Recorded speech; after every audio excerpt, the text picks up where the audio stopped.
Stop guessing, guys. In this video, I'm going to show you exactly how to pick the best counties for land outreach in 2025. If you guys don't know who I am, my name is Levi. I buy and flip land for a living, and I also help other land investors secure their first deal. So this was a little bit of a highly requested video. I had a lot of people reaching out to me on Instagram, and this was like the biggest topic that everyone wanted to learn more about. I've made a video on Regrid showing in real time me going through the software, entering filters to find subdivisions, but I think that this is a good video to make because it kind of looks outside of Regrid.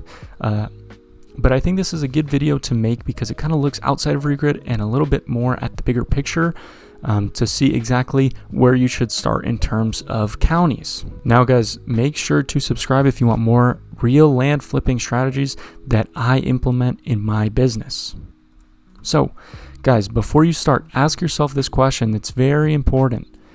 What are your goals? The reason you need to ask this question is because you need to know if you're doing infill, rural recreational, rural infill, looking to sell properties on financing. Now, the reason you need to ask yourself this question, and there's a million different ways to make money in land, but really you need to ask yourself this question because this is going to heavily determine what county you're going to choose when flipping land. And just like I said, the right county for you may be different than someone else with a different goal that does infill, for example, when say you do rural recreational or rural infill. So guys, one example of this is one county that is amazing for stacking seller financing deals may be horrible for rural recreational flippers, right? It all just kind of depends on what you're doing. Also, for infill flippers / wholesalers, you cannot even really target rural counties efficiently because there's just not going to be any builders wanting to build there. So, how do we determine what counties to use? Well, to start, we can use data to run through counties. So right now, I'm on Land Portal. This is a presentation, so I'm not on Land Portal. I just took a screenshot. But let's say I'm on Land Portal, for example. And of course, I'll go through what if I don't have Land Portal, but for right now, let's just stick with this. I really recommend sources like Land Portal or Land Insights. Those are some of my favorites because they have this market research tab. Now, the market research tab is very helpful because they have heat maps with data like sell-through rates, inventory absorption rates, and pretty much all the information you could ever need. So now let's pretend like I go and I click this market research tab. This is what's going to pop up. Now, let's say I put in these filters. Red is low, then there's mid, low, medium, mid, high, and high. So obviously the greener the better, right? You can see all of this information. And this can really help you when determining what county you want to pick. So like, for example, I think this is like Tennessee. Tennessee has a lot of green. For example, like Texas has a lot of red. Maybe you should stay away from there. A lot of this doesn't have data for the specific info, but you know, as you change it around, the colors are going to change. But guys, now I want to go over what these software companies won't tell you, and this is kind of the truth. So originally, when I got in the business, I had Regrid. Regrid does not have this feature. This feature is more for more advanced softwares, right? Like Land Portal is one of the bigger softwares. Now the thing is, before I had Land Portal, I was buying in red counties, so red equals bad, supposedly. And the thing is, I accidentally made a ridiculous amount of money, and this probably wouldn't have happened if I started with the Land Portal. Now, why is that? If I started with the Land Portal, I probably would not have gone to those red counties where I bought and sold properties and made a lot of money.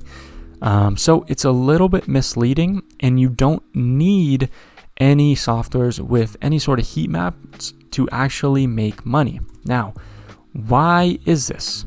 This is because low ticket properties don't necessarily have the same problems that selling a big parcel comes with. Now, when you're buying a parcel for like $2,000 and selling it for $10,000, you don't need to necessarily have a super hot county to sell in because it's cheap enough to where your buyer pool is super open to a lot of different individuals. Also, Facebook allows to sell properties very quickly as long as it falls under something that the demographic would like. Now, by demographic, I don't mean a certain type of person or buyer. I sort of mean the platform as a whole.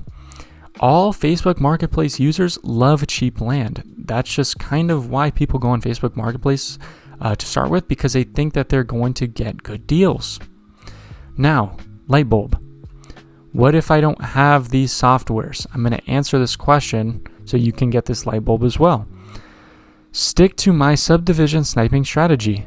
Heat map data does not really apply as much in that strategy, so you don't need to have those softwares. Now, let's go over a little bit for why that is. Facebook. And I kind of already touched on this, but Facebook is the #1 way to get organic traffic on parcels you are buying with this method. And this is pretty much statistically true. Go ask AI. I feel like it's better than land.com or pretty much any other organic land platform, and even the MLS. But these properties are generally low ticket and often inexpensive, so everyone goes on Facebook looking for cheap land like that. And when you have enough organic traffic, it doesn't really matter if the county is hot or not. That more so applies to properties that you are going to be listing on the MLS. So now we still have to answer this question: how do we find a market for the subdivision sniping strategy? And pay attention, because I'm going to get there, but in order for me to reveal that information, I kind of have to go through all of this sub information that leads to that, because that is the main reason why you're here, but I have to fill in all of the gaps. So first, let me go over the subdivision sniping strategy. Look for unrestricted land, because again, Facebook loves these properties and it's easy to sell quickly no matter if you're in a hot county or not. Guys, I've sold a lot of land just on Facebook, and a lot of the counties I buy in are red. I looked at all of them when I got the land portal, and they are not good statistically to be buying in, but I still made a lot of money doing so. Now, if nearby parcels are owned by an HOA in that subdivision, run away. If you're a beginner, I would not recommend buying in an HOA. Now, a POA is kind of the same thing, but it's a little bit different. POAs are generally a little more unrestrictive and sometimes have like literally no restrictions. So now find subdivisions of like 30 to 500 parcels and start building a list to reach out to people. And question that you guys are going to have: how can I tell if the land is unrestricted where I am looking at to build my list? Here's my answer. Look at nearby surroundings in the subdivision. Seeing structures that are long rectangles often indicate mobile homes or RVs, and you should be able to identify that right away. And an example is going to pop up right now. So guys, this is a subdivision that I've bought in a lot. I believe I've bought in this parcel. I've also bought in this parcel and this parcel. And what do you see here? A long rectangle. This is a mobile home. So when we were originally looking at this area, we saw a lot of things that may indicate mobile homes. Like for here, long rectangle, long rectangle. These look like site-built houses because they're not really just long rectangles, but like right here, long rectangle. And the more like random things that you see on someone's property helps to indicate like junk or like unrestricted stuff, right? Because if you're in like an HOA, generally they want it to be clean. But like right here, like there's a bunch of random stuff on this property. So generally it's going to be more unrestricted. And of course, you know, you're going to do your due diligence when you go and start comping and stuff. But right away, this kind of helps you see if a subdivision might be unrestricted or not, because mobile homes and RVs, they're kind of hard to tell apart. But generally, you know, that it's a good sign when you start seeing what looks like mobile homes or RVs. So guys, now let's talk about how I use my filters to find these subdivisions, and I will get into specific counties soon, but this is all very important information that leads up to that. And quick disclaimer, there are so many ways to make money in land that there are no set of filters that is going to make you any less successful than someone else. Really, the entire business model is just buying it for cheaper and then selling it for more. So like you can do this with any set of filters. Play with the filters on whatever software you are using to find some that work for you. And I'm sure you'll get a lot that you like after you do a couple deals and start getting a system. But with that being said, I'm going to give you my best advice for starting out. It may not be scientifically the best set of filters. However, I know what I did starting out that works, and I think sharing with you guys what I know works is the best value for me to share to you. So, filters. I prefer low assessed values because this helps you create leverage in your offer to the seller. I have an entire YouTube video on this, by the way.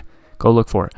And they're cheap to buy and sell quickly, which is probably what you guys are looking for. Now, a big one is length of ownership, and I see a lot of people talking about this. However, one thing I want to mention here, I have bought in a lot of properties from people who haven't had long lengths of ownership. So like I've bought in a lot of properties where it's 3 years or younger, and let me explain why. Because let's say someone dies and then they get the property into their family's, like their son's or their daughter's name, for example, that's going to pop up as like a new owner in a lot of cases if it's done, at the county. And so when this happens, it's not going to pop up that they've owned it for, 50 years because they just got it from their, dead parents who may have owned it for 50 years. A lot of these people don't care about the property, and they'll sell it to you for a great price because they don't know anything about it. They've never even seen it, etc. And length of ownership will not indicate that, and you'll be missing out on those parcels, essentially. Now, half an acre plus is awesome. A lot of people like these properties, but I do personally make a lot of money off of like 0.15 to quarter acre parcels as well. I would say the minimum you should buy is like 0.10 acres because then you just don't really have that much room to even put mobile homes on it or fit a septic system. Most people can only use that for like weekend getaways in their campers. And then I would recommend no landlocked properties or properties in a flood zone if your software allows for this. Or if you are not a beginner, I would recommend, maybe you can try dabbling in this if you, maybe not landlocked as much, but flood zone for sure.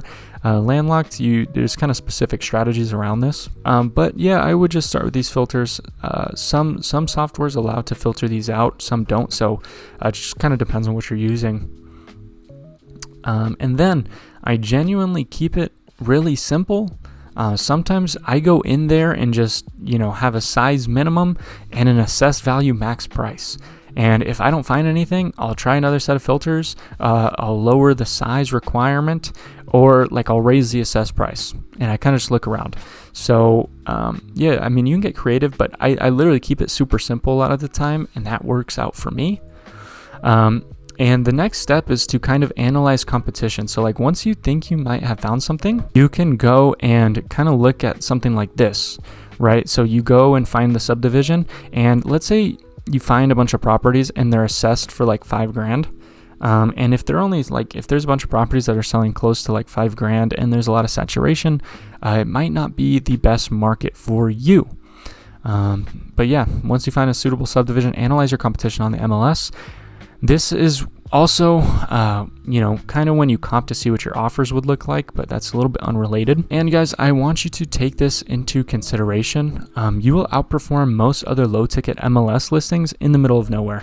So like, for example, if you bought a property for $1,000 and you go to list it for, and you want to list it for like $5,000, $6,000, but you're scared of this listing or this listing because it's really close to you, keep in mind, you're going to outperform any listing in the middle of nowhere on the MLS. And that's thanks to this guy because of Facebook Marketplace. So let me explain a little bit why that is. There's a lot of different reasons for it, but one of the biggest ones is because number one, Facebook has like the most organic traffic for land. So if you have a property on the MLS, people just aren't seeing it. If it got seen more, they would likely sell quicker because this actually is a decent price for property. I don't know what kind of restrictions it has, but if it's unrestricted, no matter what size this is in this area, this should be selling. But anyways, not enough people are seeing it. I guarantee you, if it was on Facebook Marketplace, it would sell very quickly. Now, one thing to keep in mind is this listing right here. It's marketed very beautifully and it's on Facebook Marketplace. I want you to think about the MLS. When you're on the MLS, if you go to, an area in the middle of nowhere, you might see a land listing, but it's pinpointed to that area. So you kind of have to like scroll over there on the MLS to find it. Now on Facebook Marketplace, let's pretend I put, like, I'm the owner of this property. Let's pretend I put this in, I think this is near Dallas, Texas. So let's say I put this in Dallas, Texas. A lot of people are looking for land near Dallas. So what's going to happen is they're going to go on here and see that this is near Dallas, and they're going to text the seller if it's available. Now, my recommendation to this guy, quick side note, I would put, instead of Runaway Bay, because no one has any idea where this is, I would just put near Dallas. And a lot of people are going to click on it, and the more clicks you get, the faster it will sell. And that's how you are going to outperform all listings on the MLS, just because you're going to put it in the nearest biggest city and you're going to get more eyes on it.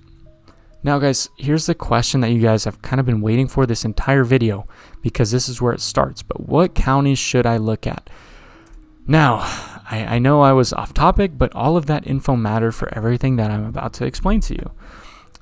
Because look here, choose counties with attractive features. They could be 1 to 3 counties removed from a big city.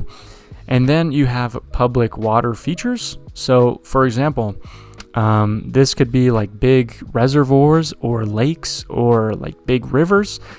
Anything near a big city or a water feature helps tremendously, right? I would say big city is like the main one, but like big lakes or national forests is pretty close to that, right? It's a plus if it's, kind of near all 3. Hunting areas, coasts, etc. Like anything, guys, just picture this. Give someone a reason to want to go to the middle of nowhere to live or vacation at. That's really as simple as it is. Now, I can't just make an entire video with just this one slide, but that really is how simple it is to where to look in the counties. Now, I feel like I needed to give you all of that information earlier, because if I just told you this, you're not going to really have an idea of where to start, because maybe you don't know what filters to put to find subdivisions to do this, or maybe you have the wrong idea and you feel like you needed an expensive software to find a county to buy in, right? There's not a perfect answer for anyone, but I think that if you're a beginner, I think this is the best way to go about doing that, because it's very easy to snipe subdivides, and just look at counties with these features that would make someone want to go either live there or vacation there, right? Because, for example, think about it like this. The background I chose here is very important, right? If you guys have seen Twilight has very beautiful foresty scenery, right? So I just put like Oregon scenery. Tell me that people wouldn't want to go visit this lake. It looks really nice. So people would want to buy land nearby to go have a weekend getaway, or maybe even live if they could, go live cheap outside of the city, put a mobile home there, etc. Right? But if you're in the middle of the desert and there's no big cities, there's no water features, there's no national forests, because it's, the middle of the desert, no one's going to want to go there. There's no utilities, anything. So that would not be a good county to go do business in. But if it has all of these, it can be a great county. Now, even if it's not near a big city, even if it's near a small city, for example, I do a lot of business near one of the biggest lakes in Texas, and it's not really near a big city, but because it has a really important water feature, people have a reason to, vacation there, right? So I have an example incoming. So I'm just on Regrid, and we're going to go look at Georgia, for example. So look here. Obviously, you have Atlanta, okay? That's like the biggest city in Georgia, I think. Now, I don't live in Georgia, so I'm not really sure, but I'm pretty sure this is the biggest one. I mean, it's one of the biggest cities in the world. Right now, just let me give you like 10 seconds. Think about, somewhere else in Georgia that might be a good place to go, just looking at this map right here.